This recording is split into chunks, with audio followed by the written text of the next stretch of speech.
ಆತ್ಮೀಯ H16 news ಅರ್ಥಾತ್ ಹೇ ಸೀತಾರಾಮಗೆ ಸ್ವಾಗತ. ನಾನು ನಿಮ್ಮವ MI ಅಥವಾ ಮಲ್ಲಪ್ಪ ಜೋತಾವರ್. ಆದ್ಮೇಲೆ ಈಗ ತಾವು ದಿನ ಸುದ್ದಿಗಳನ್ನ ಅದರ ಜೊತೆಗೆ ವಿಶೇಷತೆಗಳನ್ನ ನೋಡ್ತಾ ಹೋಗಿ ವಿಶೇಷ ಈ ಮೊದಲನೇ ಸುದ್ದಿಯನ್ನು ನೋಡಿ.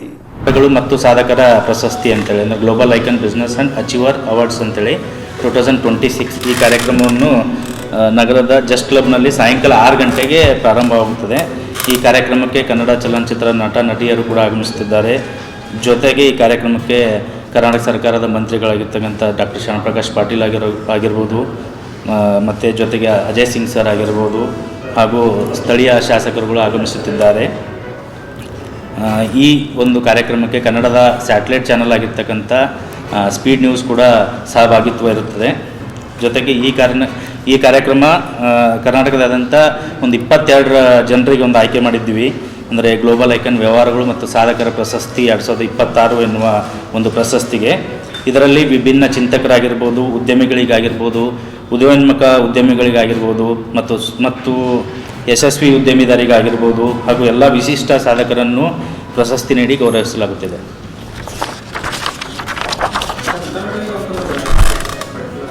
ಸರ್ ಸರ್ ಅಂದರೆ ಈಗ ಈ ಕಾರ್ಯಕ್ರಮಕ್ಕಂದರೆ ಸಾರ್ವಜನಿಕರಿಗೆ ಅವಕಾಶ ಇಲ್ಲ ಅನ್ನೋ ಕಾರಣಕ್ಕೆ ನಾವು ಆ ಹೆಸರು ಇದು ಬಹಿರಂಗಪಡಿಸಿಲ್ಲ ಸರ್. ಅಂದರೆ ಇದು ಓನ್ಲಿ ಇನ್ವೈಟೀಸ್ಗಂತ ಅಷ್ಟೇ ಈ ಕಾರ್ಯಕ್ರಮ ಇರ್ತದೆ.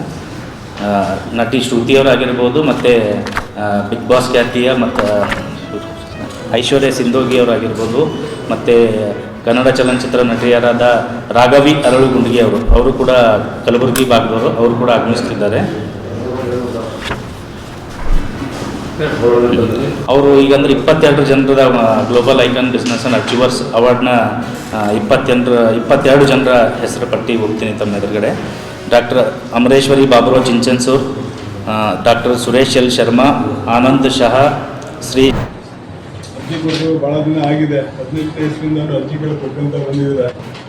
ಇದೇನಾಯಿತು, ಇಷ್ಟು ದಿನ ನಮ್ಮ ದಾಖಲೆ ಪ್ರಕಾರ ಇಲ್ಲಿವರೆಗೂ ನಮ್ಮ ತಾಲೂಕಲ್ಲಿದ್ದರು, ನಮ್ಮ ತಾಲೂಕಿಗೆ ಸಂಬಂಧಪಟ್ಟಂಗೆ ಒಟ್ಟು 39 ಜನ ಅರ್ಜಿ ಕೊಟ್ಟಿದ್ದಾರೆ ಇಲ್ಲಿವರೆಗೂ. ಆ 39 ಅರ್ಜಿಗಳಿಗೆ ವಿಲೇವಾರಿ ಮಾಡಬೇಕು ಅಂತೇಳಿ ನಮ್ಮ ಜಿಲ್ಲಾಧಿಕಾರಿನೂ ಒಂದು ಮೀಟಿಂಗ್ ಮಾಡಿದ್ರು.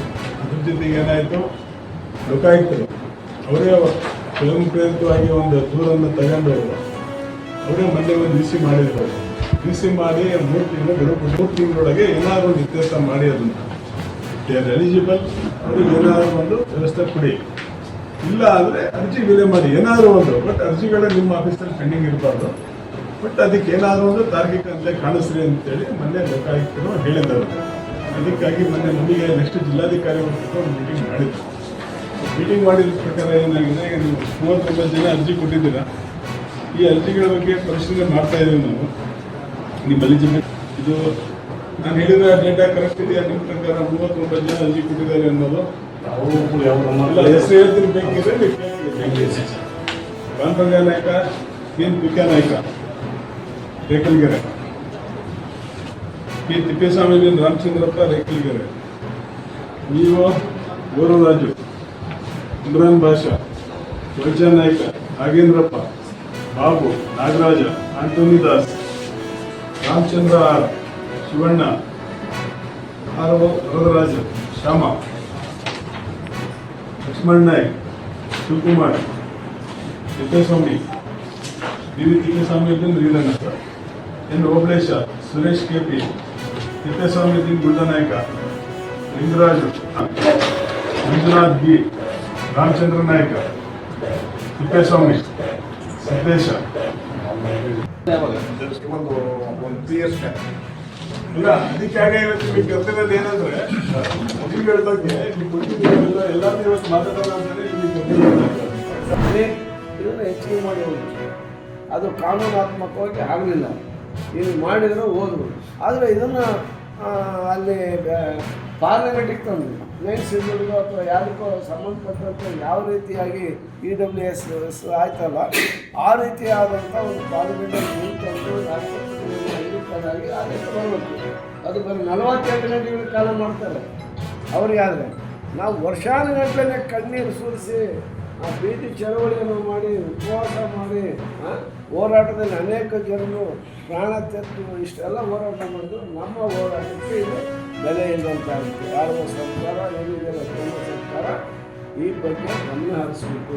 ರಾಜ್ಯದಲ್ಲಿರ್ತಕ್ಕಂಥ ಮಂತ್ರಿಗಳು, ಆ ಪಾರ್ಟಿಯ ಮುಖಂಡರುಗಳು, SC/ST ಮುಖಂಡರುಗಳು ಏನಾದ್ರೆ BJP ಅವರು ಎಲ್ಲರೂ ಕೇಂದ್ರ ಸರ್ಕಾರದ ಮೇಲೆ ಒತ್ತಾಯ ಹಾಕಬೇಕು.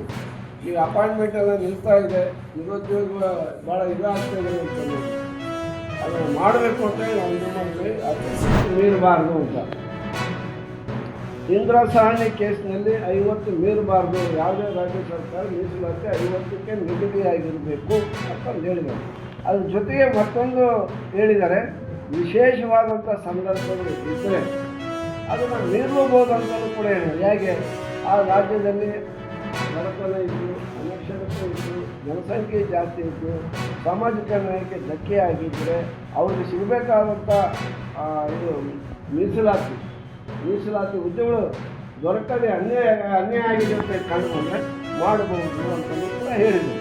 ಈ ಹೈಕೋರ್ಟ್ಗಳೆಲ್ಲ ಏನು ಮಾಡ್ತಾರೆ ಅಂದರೆ 50 ಮೀರಿದಿದೆ ಅಂತ ಅಂದ್ಕೊಂಡು ಎಲ್ಲ ಕಡೆಗೂ ಕೂಡ ಸ್ಟೇಯನ್ನು ಕೊಟ್ಟಿದ್ದಾರೆ. ಈಗ ಎಲ್ಲ ರಾಜ್ಯದಲ್ಲೂ ಕೂಡ 50 ಮೀರಿಬಿಡಿದ್ದಾರೆ. ಎಲ್ಲ ರಾಜ್ಯದಲ್ಲೂ ಕೂಡ ಅವರೆಲ್ಲರೂ ಕೂಡ ಸುಪ್ರೀಂ ಕೋರ್ಟ್ನಲ್ಲಿ ಅಪೀಲ್ ಹೋಗಿದ್ದಾರೆ. ಅಪೀಲ್ ಹೋಗ್ಬಿಟ್ಟು ಅಲ್ಲಿ ಸ್ಟೇ ಇದೆ. ಈಗ ಹುದ್ದೆಗಳನ್ನು ತುಂಬಾ ತುಂಬ್ತಾ ಇದ್ದಾರೆ.